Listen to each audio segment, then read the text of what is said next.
안녕하세요. 반갑습니다. GTS 한국사. 자, 오늘은 우리가 정부별로 좀 이야기를 해보려고 합니다. 그중에서 오늘은 여기죠. 1, 2공화국인데 주로 이승만 정부에 대한 이야기를 하게 될 겁니다. 자, 오늘 1, 2공화국인데요. 주로 이승만에 대한 이야기를 할 거고 주로 50년대에 대한 이야기를 할 겁니다. 그리고 빅 사건이 하나 있었는데 이승만이 하야하게 된 계기가 된 사건이죠. 바로 4.19 혁명에 대해서 좀 잘 알아둘 필요가 있겠습니다. 자, 오늘은 우리가 개헌 두 가지를 배우게 될 건데 1차 개헌을 우리가 발췌 개헌이라고 부르기도 합니다. 2차 개헌은 4.4 5.18 개헌이라고 부르는데 그 내용과 왜 개헌을 하게 됐는지 배경도 좀 같이 정리를 해서 구분하기 바랍니다. 자, 두 번째는 4.19 혁명이 왜 일어났고 그 이후에 어떤 결과를 가져왔는지 여러분들이 좀 정리를 할 필요가 있겠습니다. 마지막 세 번째로는 2공화국 이승만 정부 다음 정부죠. 장면 내각이라고도 부르는데 그 2공화국은 어떤 특징과 정책을 가지고 있었는가 여러분들이 한번 정리를 해보세요. 선생님이 연표를 하나 가져왔는데 세모가 있고 동그라미가 있죠. 세모는 국회의원을 뽑는 총선이 있었던 해를 표시를 한 겁니다. 동그라미는요, 대통령을 뽑는 대선이 있던 해를 표시를 한 거예요. 그리고 우리가 지난 시간에 배웠던 6.25 전쟁은 이 정도 시기에 있었겠죠. 50년부터 53년까지다라는 얘기예요. 자, 우리나라 최초의 총선은 50총선거죠. 50총선거에서 뽑힌 국회를 우리가 재헌국회라고 부르고 이 재헌국회의원에 의해서 헌법이 만들어집니다. 자, 재헌헌법의 내용을 간단하게 좀 살펴보자면 대통령제를 채택을 하지요. 그리고 국회에서 간선제를 통해서 대통령을 뽑는다라는 게 명시가 돼 있어요. 대통령은 임기가 4년이었고 한 사람이 두 번까지 할 수 있게 규정이 돼 있었어요. 오늘날의 헌법이랑 조금 다르죠. 오늘날은 한 사람이 딱 한 번만 할 수 있고 임기도 5년이고 또 직선제죠. 우리 국민들이 직접 투표를 하게 되는데 이 재헌 헌법은 지금 헌법과는 많이 달랐다라는 느낌을 가져가면 되겠습니다. 자, 그래서 국회에서 간선제로 누가 대통령에 당선이 되느냐? 여러분들이 잘 알고 있는 초대 대통령 이승만이 당선이 되게 됩니다. 자, 그 다음에 2년 후에 총선거가 실시가 되는데 원래 총선거는 4년마다 한 번씩 하게 돼요. 4년마다 한 번씩 하게 되고 대통령 선거도 당연히 임기가 4년이니까 4년에 한 번씩 하게 되겠죠. 그런데 왜 2년 만에 다시 총선거를 하게 됐는가? 그 이유는 바로 재헌국회는 임시국회였기 때문에 그렇습니다. 그래서 그냥 임기는 2년으로 하고 50년에 다시 우리가 제2대 총선을 하자 이렇게 이제 그때 당시에 합의가 됐다라는 얘기예요. 그래서 2대 총선은 1950년에 진행이 됐는데 이때 이승만에 반대하는 국회의원들이 많이 당선이 됐다라는 얘기예요. 자, 이승만 같은 경우는 여러분들 이 말을 떠올리면 됩니다. 안 되면 되게 하라. 그게 바로 이승만의 신조라고 선생님은 생각을 해요. 자, 지금 이승만은 대통령이 되고 싶어요. 한 번 더 할 수 있잖아요. 한 사람이 두 번까지 할 수 있으니까. 그런데 대통령은 누가 뽑죠? 그렇죠. 국회에서 뽑아요. 국회의원들이. 그런데 지금 국회의원 중에는 이승만에 반대하는 세력이 많이 생겼다라는 얘기예요. 그러면은 이승만은 다음 대선에서 대통령 재선에 성공할 가능성이 상당히 낮아졌다라고 판단을 할 수 있겠네요. 안 되면 어떻게 한다 그랬죠? 그렇죠. 되게 하면 됩니다. 그게 바로 이승만이에요.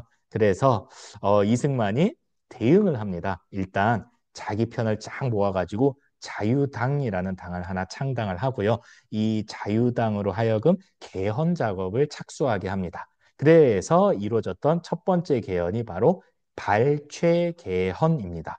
왜 이름이 발췌 개헌이냐면은 요 개헌을 하는 과정에서 야당에서 제출했던 여러 법안들도 여기저기 좀 이렇게 따와서 하거든요. 발췌한다라는 뜻은 여기저기서 따온다 이런 뜻이에요. 자, 근데 핵심은 뭐냐면은 대통령 간선제를 직선제로 바꿨다라는 게 이 1차 개헌, 발췌 개헌의 핵심 내용이라고 생각을 하면 됩니다. 자, 여러분이 이승만입니다. 지금 국회의원이 나를 반대해. 그러면 어떻게 내가 대통령이 될 수 있을까? 국회의원들을 싸그리 다 바꾸는 거는 너무 리스크가 크잖아요. 그죠? 그래서 어떻게 합니까? 간선제 방법을 바꾸는 거예요. 국회의원들이 뽑지 못하게 하면 되는 거 아닙니까? 국민들로 하여금 뽑게 하면 되는 거예요. 그래서 이 간선제를 건드린 거예요. 간선제 대신에 이제는 국민들이 직접 투표하는 직선제로 바꿨다라는 얘기예요. 이때가 1952년도예요. 와, 6.25 전쟁 중이네요. 그래서 임시수도 부산에서 급하게 공포 분위기로 통과를 시켰던 게 바로 발췌개헌이다. 이런 얘기예요. 전쟁 중이잖아요. 나라로 치면 비상 상황인 거예요. 뭐 이것저것 길게 따질 것도 없겠죠. 그래서 국민들은 지금 대통령인 이승만을 다시 한번 뽑아주게 되는 거예요. 그래서 무난하게 이승만이 재선에 성공을 하게 됩니다. 2년 후에 1954년도의 총선에서는 자유당이 많은 의석수를 가져가게 됩니다. 자, 그리고 이제 2년 후에 대통령 선거가 한 번 더 있을 예정이잖아요. 그런데 이승만은 또 대통령이 되고 싶었어요. 그런데 할 수 있습니까? 없습니까? 할 수 없어요. 그 이유는 뭘까요?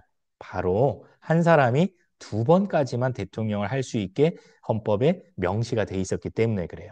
아까 뭐라 그랬죠? 안 되면 되게 하라. 그래서 이승만이 안 되는 걸 되게 합니다. 그래서 다시 한번 2차 개헌을 추진을 하게 됩니다. 이게 바로 4.4.5입 개헌인데 4.4.5입 개헌의 내용은 초대 대통령에 한해서 출마 횟수에 제한을 두지 않는다라는 얘기예요. 오, 앞으로 모든 대통령들의 출마 횟수 제한을 두지 않는다도 아니고 오로지 초대 대통령에 한해서만 이렇게 이제 명시한 거예요. 누구를 위한 법이죠? 그렇죠. 바로 이승만을 위한 법이라고 보면 되겠습니다. 4.4.5입 개헌이네요. 제목이. 왜 4.4.5입이냐? 4까지는 죽여버리고 5부터는 들여보낸다. 여러분들이 초등학교 때 배웠던 반올림 법칙에 따라서 개헌이 이루어졌기 때문이에요. 무슨 말이냐? 원래 헌법을 바꾸기 위해서는 국회의원들의 3분의 2 이상이 동의를 해줘야 돼요. 이 당시에 국회의원 수가 203명이었는데 곱하기 3분의 2를 하면은 135점 뭐뭐뭐뭐뭐 이렇게 나온단 말이에요. 자, 한번 상식적으로 생각을 해보세요. 135점 뭐뭐뭐뭐뭐 했을 때 그 이상이라는 말은 136명이라는 뜻이잖아요. 그렇죠? 한 사람이 이렇게 쪼개질 수는 없는 거니까요. 그래서 정수로 반올림을 해서 통과가 돼야 되는데 공교롭게도 한 사람이 모자랐다라는 얘기예요. 그러니까 135명이 찬성을 해서 결국은 이 당시에 안타깝지만 이 개헌은 부결되었습니다라고 국회의장이 망치를 땅땅땅 쳤다라는 거예요. 그런데 놀라운 일이 벌어집니다. 그 다음 날 이런 일이 벌어져요. 203명의 3분의 2는 135.333명이므로 4.4.5의 원칙을 적용해서 그럼 어떻게 되죠? 반올림하면은 3은 버려지죠? 135명이면 되는 겁니다. 오, 135명이 찬성을 했으니까 이 법안은 어제 취소와는 달리 통과가 됐네요. 라면서 번복을 하게 되는 겁니다. 자, 이렇게 어거지로 개헌을 해서 이승만이 한 번 더 대통령에 한 번 더가 아니죠. 평생 죽을 때까지 대통령 선거에 나올 수 있는 길이 열리게 된 겁니다. 아, 이제는 안 되겠다 라면서 이제 야당이 조직이 되는데 여기에 이제 대응을 하기 위해서 야당 세력들이 모여서 민주당을 창당을 하게 됩니다. 이게 지금 오늘날의 민주당의 뿌리가 되는 거죠. 자, 드디어 이제 대통령 선거가 있는 1956년이 됐습니다. 이 당시에는 거의 런닝메이트제라고 해서 대통령과 부통령이 같이 이렇게 출마하는 그런 형태였다라고 보면 되는데 자유당에서는 그러니까 여당이죠. 이승만과 부통령 후보로 이기붕이 나오게 됐고요. 민주당에서는 대통령 후보로 신익희, 그다음에 부통령 후보로 장면이 출마를 합니다. 그리고 진보당에서는 대통령 후보로 조봉암을 내세우게 되는 거죠. 뭐 이렇게 생겼어요. 3대 대통령 선거인데요. 조봉암은 참고로 이 당시에는 무소속이었고 나중에 이제 진보당을 만들게 됩니다. 자, 그래서 결정적으로 이게 거의 무명이었다라고 보면 되고 이승만 현 대통령, 그다음에 이제 야당 민주당에서는 강력한 경쟁자인 신익희를 내세우게 됩니다. 여기 구호 한번 보세요. 못 살겠다 갈아보자. 그랬더니 자유당에서는 갈아봤자 더 못 산다. 이렇게 이제 대응을 했다라는 거죠. 결과가 어떻게 됐을까요? 진짜 신기한 일이 벌어집니다. 공교롭게 요 강력한 이승만의 경쟁 후보였던 민주당의 신익희가 선거 유세를 위해서 전라도로 향하던 기차 안에서 심장마비로 사망을 하게 됩니다.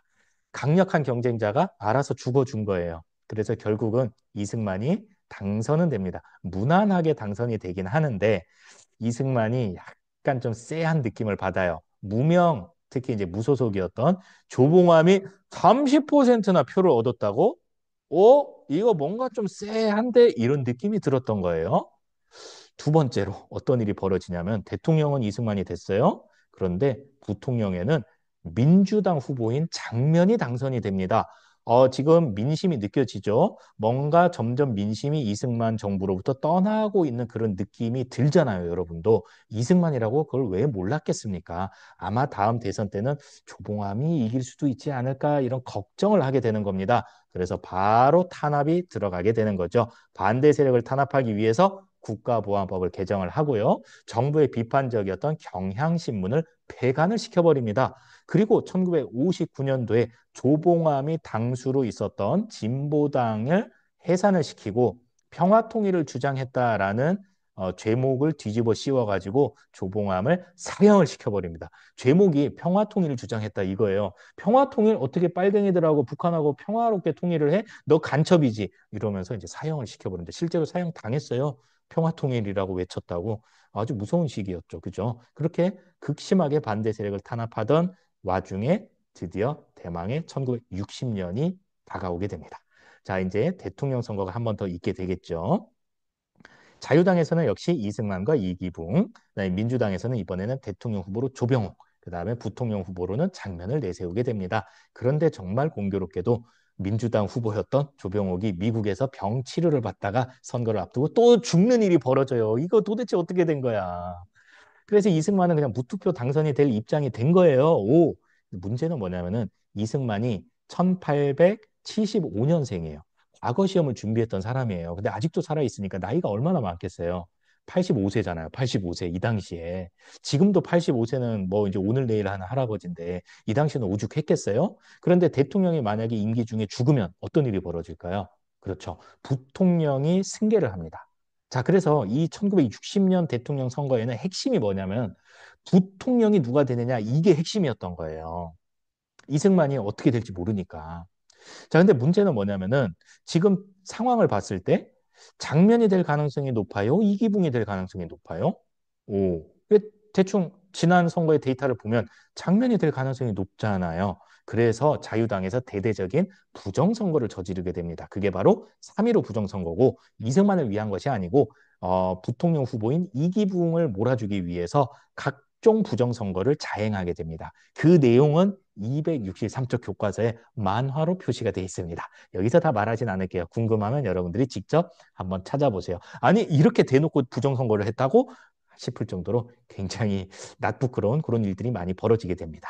그러자 누가 들고 일어나냐면 바로 여러분 또래의 고등학생들이 먼저 시위를 하게 됩니다. 우리는 학교에서 이렇게 배우지 않았다. 우리가 반장 선거도 이렇게 안 한다. 이게 뭐냐? 선거 다시 해라. 라면서 시위가 일어나게 되는데 지금의 창원 지역이에요. 마산 시위가 일어나게 됩니다. 그 와중에 마산 상고 1학년생이었던 김주열이 실종이 돼요. 실종이 됐다가 한 달쯤 후에 마산 앞바다에서 눈에 최루탄이 박힌 채로 발견이 돼요.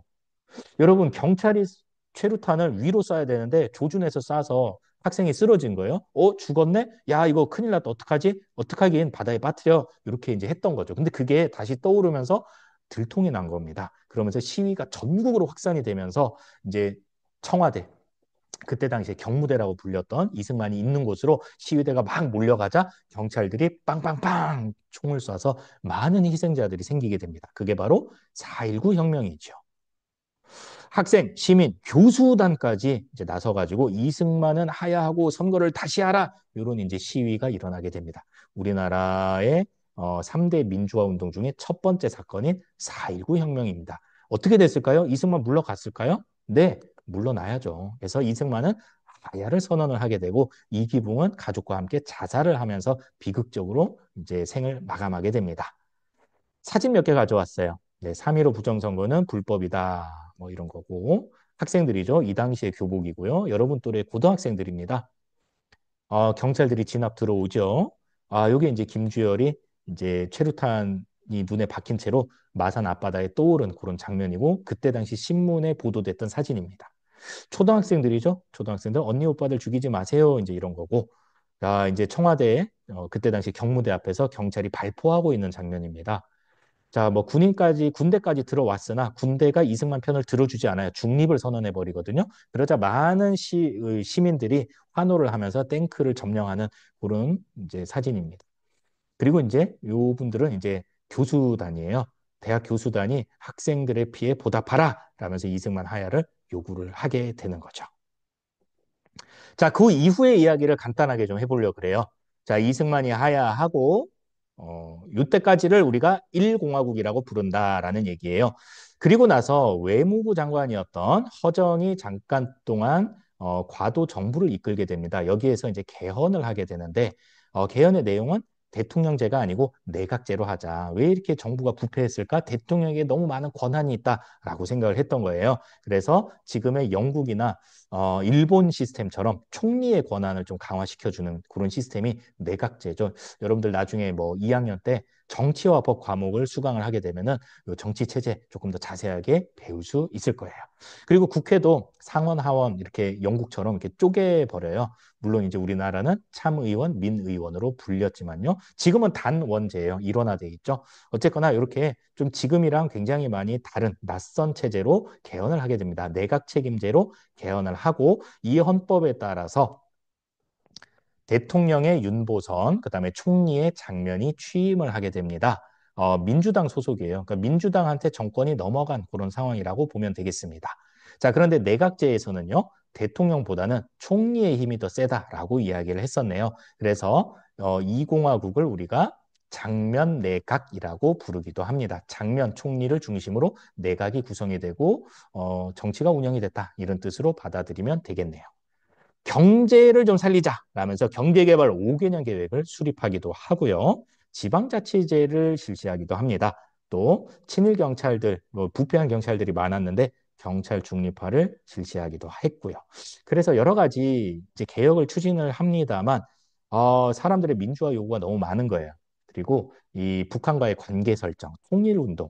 이때 당시에 많은 시민들, 학생들이 민주화 요구, 그다음에 통일 요구가 있었는데 여기에 좀 소극적으로 대응을 하게 되면서 굉장히 좀 전국이 시끄러운 그런 상황이 펼쳐져요. 이 시끄러운 상황을 잠재웠던 사람이 다음 시간에 등장을 합니다. 누굴까요? 그렇죠. 바로 박정희입니다.